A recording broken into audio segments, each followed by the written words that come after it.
యెషయా గ్రంథము 63వ అధ్యాయం ఒకసారి చదవండి. రక్తవర్ణపు వస్త్రములు ధరించుకుని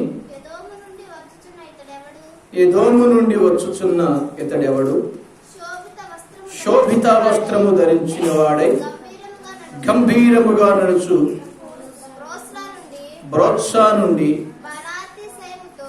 బలాతిశయముతో వచ్చుచున్న ఇతడెవడు? చాలు. ఇప్పుడు యేసు ప్రభున్నాడు కదా, మీ ఇంటికి ఎలా ఆహ్వానిస్తారు? యేసు ప్రభు మీ ఇంటికి రావాలనుకుంటున్నాడు. ఎలా వస్తే మీకు బాగుంటుంది? ఎలా వస్తే బాగుంటుంది? ఆనందంగా వస్తే బాగుంటుందా? కోపంగా వస్తే బాగుంటుందా? గద్దించడానికి వస్తే బాగుంటుందా? సమృద్ధినివ్వడానికి వస్తే బాగుంటుందా? యేసు ప్రభువుని నువ్వు ఆహ్వానిస్తున్నావు. ప్రభువా, మా ఇంటికి రా, మా ఇంటికి రా, మా ఇంటికి రాయ్యా. యేసు ప్రభుని ఇంటికి రావాలని ఆశపడ్డాడు, రావాలనుకున్నాడు. యేసు ప్రభు మీ ఇంటికి రావాలని ఆశపడ్డాడు, రావాలనుకుంటున్నాడు. ఒక పాపాత్ముడు యేసు ప్రభుడు చూడాలని ఆశపడ్డాడు. యేసు ప్రభు త్వరగా నువ్వు చెట్టు దిగు, నేను ఇంటికి వస్తానని చెప్పి వాళ్ళ ఇంటికి వెళ్ళి ఆయన పాపాలను కడిగి ఆ ఇంటిని, ఆ ఇంటిలో ఉన్న వాళ్ళందరినీ రక్షించాడు. దేవుడికి స్తోత్రం. రక్షించాడు కదా, మనకు తెలుసు ఆ విషయం. పుట్టించాక్రియ. ఇప్పుడు యేసు ప్రభు వారు మీ ఇంటికి రావాలనుకుంటున్నారు. ఫస్ట్ ఒకటి, యేసు ప్రభు నీ ఇంటికి రావాలనుకుంటున్నారు. నువ్వు కూడా యేసు ప్రభు మా ఇంటికి రావాలి అనుకుంటున్నావు. ఆయన కూడా మీ ఇంటికి రావాలి అనుకుంటున్నాడు. యేసు ప్రభు కొన్ని కోడ్స్ ఉన్నాయి. అంటే ఆయన తెల్లటి వస్త్రాలు కట్టుకుంటాడు, దానికి ఒక సూచన ఉంది. ధూమ వస్త్రాలు కట్టుకుంటాడు, దానికి ఒక అర్థం ఉంది.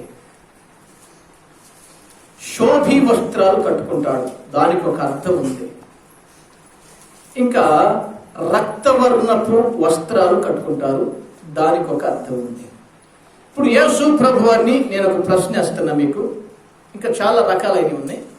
యేసు ప్రభు వారు ఇప్పుడు 4 రకాలైన వస్త్రాలు.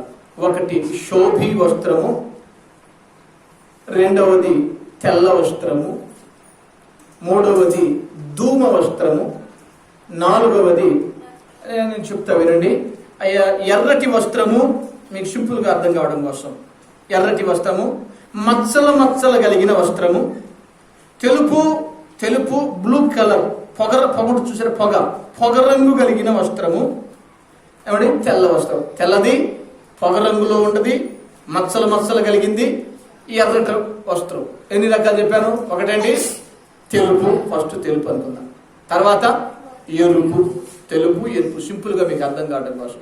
ఒకటేమో మచ్చలు కలిగిన వస్త్రం, ఒకటేమో పొగ రంగు, ధూమ రంగు అంట, పొగ లాంటి వస్త్రం. పొగ రంగు, కొంచెం తెలుపు, కొంచెం బ్లూ కలర్ కలిసిన ధూమ వస్త్రం ఉంది. ఇవి 4 రంగులు.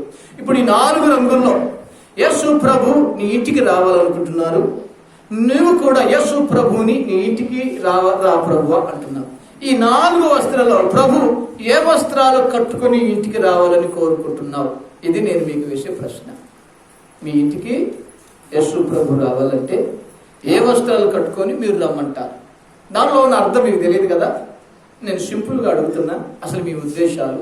మీ ఇంటికి ఏ వస్త్రం కట్టుకొని వస్తే బాగుంటుంది? తెల్ల వస్త్రమా, ఎర్రదే, మచ్చలదే, పొగ రంగులోదే?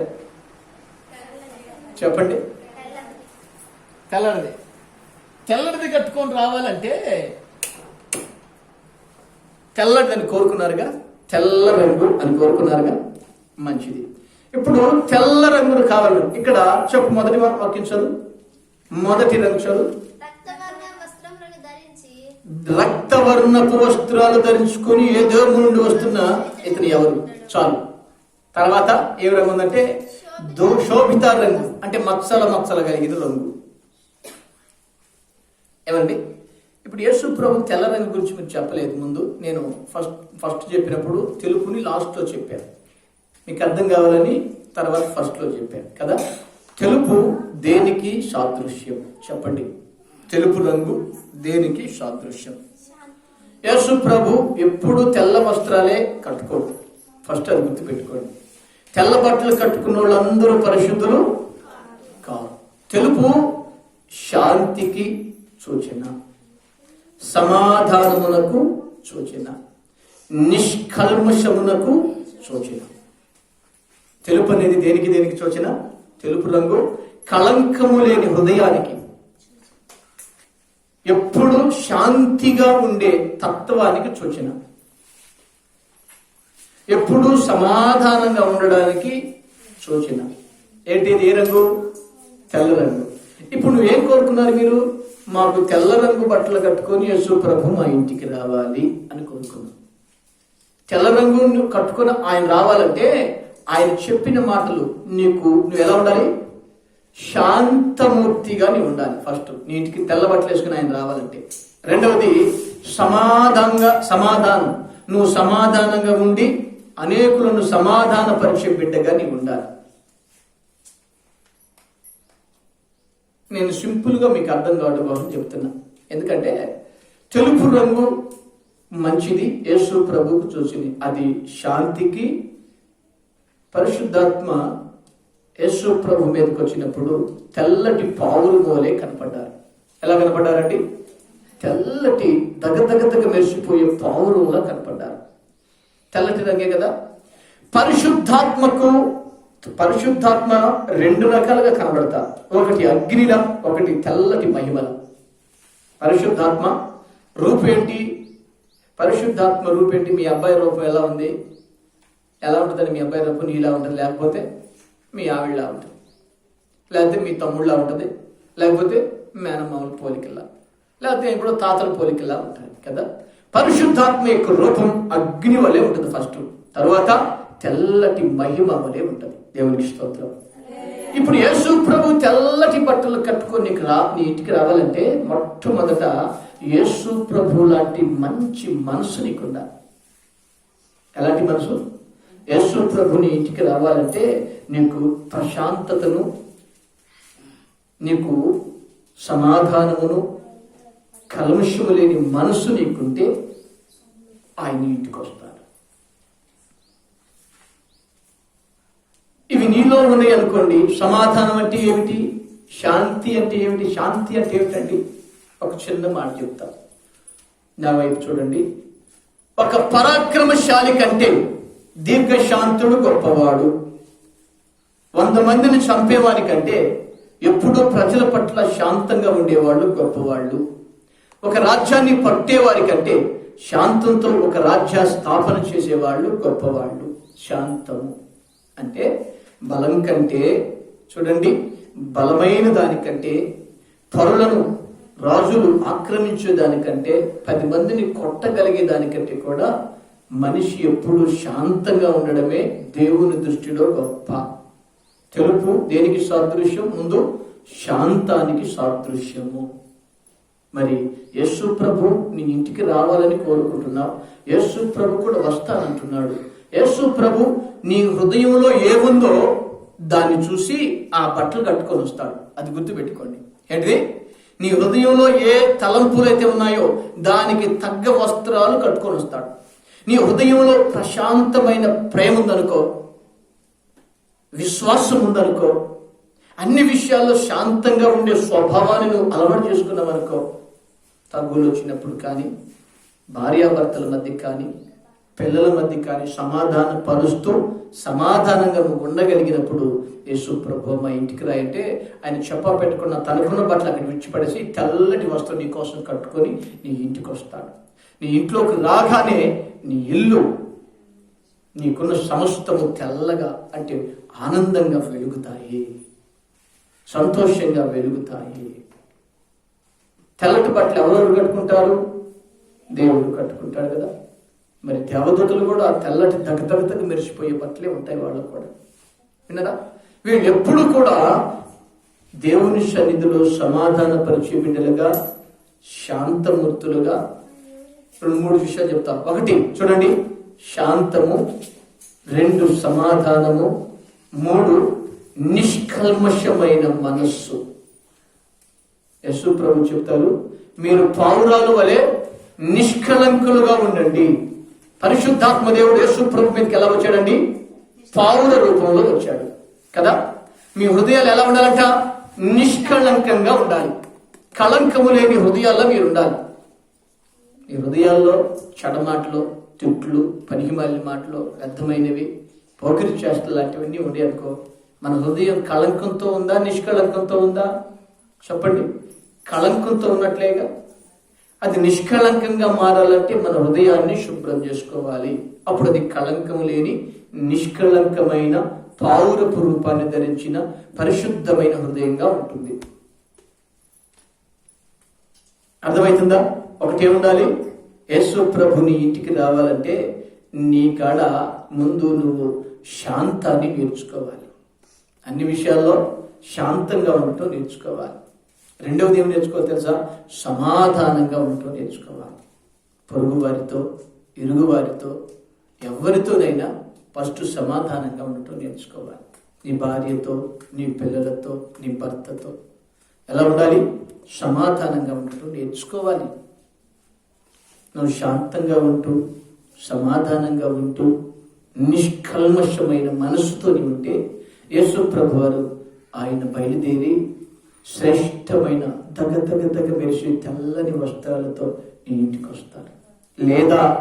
లేదా నీవైనా నీకు ఏమైనా అలాంటి మనసు నీకుంటే తెల్లటి వస్త్రాలు నీకు ఇవ్వబడతాయి. దేవుడైనా నీ దగ్గరకు వస్తాడు, లేదా తెల్లటి వస్త్రాలైనా నీకు ఇవ్వబడతాయి. అప్పుడు యేసు ప్రభు నీ ఇంటికి వచ్చి, నా బిడ్డ శాంతంగా ఉంటుంది, నా బిడ్డ సమాధానంగా ఉంటుంది, నా బిడ్డ కల్మషం లేని మనసుతో ఉంటుందని ఆయన కూర్చొని నీకున్న, నిన్ను వేధిస్తున్న, నిన్ను వెంటాడుతున్న సమస్త కల్మషాలను పారగొట్టేస్తాడు. దేవునికి స్తోత్రం. హల్లెలూయా, హల్లెలూయా. ఒకటి చెప్పే, తెల్ల మనసు ఎవరికి కావాలా? తెల్ల బట్టలు ఎవరికి కావాలండి? యేసు ప్రభు వారంట తెల్ల బట్టలతో వస్తే మంచిది కోరుకున్నారు మీరు. రెండవది, తెల్ల బట్టలు కట్టుకొని రావాలంటే ఆయన ఈ లక్షణాలు మీలో ఉండాలి. ఏమేమి ఉండాలి? ఒకటి శాంతము, రెండు సమాధానం, మూడు నిష్కల్మషమైన మనసు, కళంకము లేని మనసు మీకు ఉండాలి.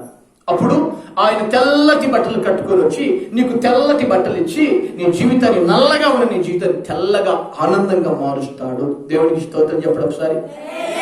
హల్లెలూయా. రెండో మాట నేను మీకు ఇప్పుడు చెప్తా. ధూమ వస్త్రాలు పరమగీతము వాక్యాల్లో 3వ అధ్యాయం 6వ వాక్యంలో ఒక మాట ఉంటుంది. సొలొమోను పల్లకిని గురించి రాయబడుతుంది. అక్కడ ఏమంటాడంటే, సొలొమోను పల్లకి వస్తుంది, అది ధూమ రంగు వలె ఏర్పరచబడి సమస్త సువాసనలు వెదజల్లుతూ 600 మంది యోధులు కలిసి దాన్ని ఎత్తుకొని ఉత్సాహంతో ఆ సొలొమోను పల్లకి ఎత్తుకొని వస్తున్నారు అని రాయబడింది. అక్కడ ధూమ రంగులతో అందమైన ఆకర్షించే సువాసనలు వెదజల్లే షంట్లన్నీ రాయబడి, ఇది దేనికి చూసినా ధూమ రంగు అంటే కొంత అంటే పొగ. ధూమం అంటే ధూమపానం చేయొద్దు అంటారుగా. మీరు సినిమా చూసేటప్పుడు సినిమా హాల్లో కూడా ఫస్ట్ చేస్తారు కింద, ధూమపానము చెయ్యరాదు అని. విన్నారా? సినిమా హాల్కి వెళ్తే అక్కడ కూడా రాస్తారు, ధూమపానం చేయొద్దు, మద్యపానం చేయొద్దు అని రాస్తారు. ధూమపానం అంటే సిగరెట్ తాగడం అని, అంటే పొగ తాగడం అని. ధూమ రంగు అంటే పొగ రంగు అని అర్థం. పొగ రంగు. యేసు ప్రభు పొగ, తెలుపు బులుగు కలిసిన, కంబైన్ కలిసిన రంగు ధూమ రంగు అంటే ధూమ రంగు. దీనికి దేనికి సాదృశ్యం చెప్పంటే, దేవుని యొక్క విలువైన సువాసనలు వెదజల్లే, దేవుని యొక్క సువాసనలు వెదజల్లే జీవితానికి గుర్తు. ధూమ రంగు ఘనతకు గుర్తు. సొలొమోను మహారాజు కదా, ఓ పల్లకి వస్తుంది, అది ధూమ రంగులతో, ఉత్సాహాలతో, సంతోషాలతో, సుగంధ ద్రవ్యాలతో అలంకరించి ఆ వాసనలన్నీ ఎదజల్లి వస్తూ ఉంది. యేసు ప్రభు అలా విలువైన బట్టలు, రంగురంగుల బట్టలు, ఆనందకరమైన బట్టలు వేసుకొని అవన్నీ సొంటు కొట్టుకొని సువాసన కలిగే వాసనతో నీ ఇంటికి రావాలా వద్దా? చూడండి, యేసు ప్రభు సువాసన కలిగిన వస్త్రాలు ధరించి నీ ఇంటికి రావాలి. నీ జీవితం సువాసన కలిగే వెదజల్లే జీవితంగా ఉంటే దేనికి సాదృశ్యం? ఘనతకు సాదృశ్యము. ఒక్క మాటలో చెప్పాడు, ఘనతకు. ఘనత అంటే ఏమిటి? ఘనత అంటే ఏమిటండి? రాజు ఎప్పుడు ఘనుడే కదా. రాజు నీ ఇంటికి వస్తే నువ్వు గనురాలుగా అవుతావు, లేదా నువ్వు రాజు ఇంటికి వెళ్తే గనురాలుగా చెప్పబడతావు. దేవునికి స్తోత్రం. ఈ మాట మీరు జాగ్రత్తగా విని గ్రహించాలి. గనురాలు విన్నారా? రెండవ విషయం ఏంటంటే ధూమపు రంగు దేనికి సాదృశ్యం అంటే ఘనతకు, విలువకు, సువాసనకు సాదృశ్యం. ఘనతకు, విలువకు, సువాసనలకు సాదృశ్యం. అంతటి ఘనుడు నీ ఇంటికి రావాలంటే ఏముండాలి? నీ ఇంట్లో సువాసనలు వెదజల్లే భక్తి జీవితం ఉండాలి. ఏముండాలి? సువాసనలు వెదజల్లే భక్తి జీవితం ఉండాలి. ఓ వ్యభిచారి వచ్చింది యేసు ప్రభు దగ్గరికి. ఓ వ్యభిచారి వచ్చి ఇంత బుడ్డికి అత్తరు తీసుకొని వచ్చింది. ఈ అత్తరంతా ఆయన తలకాయ నుండి వాళ్ళంతా తడిచిపోయేలా, పాదాల దాకా కారిపోయేలా మిగిలింది పాదాల మీద పోసింది. ఇంత తెచ్చింది. సెంటు ఎంత వేసుకుంటాం మనం? ఎంత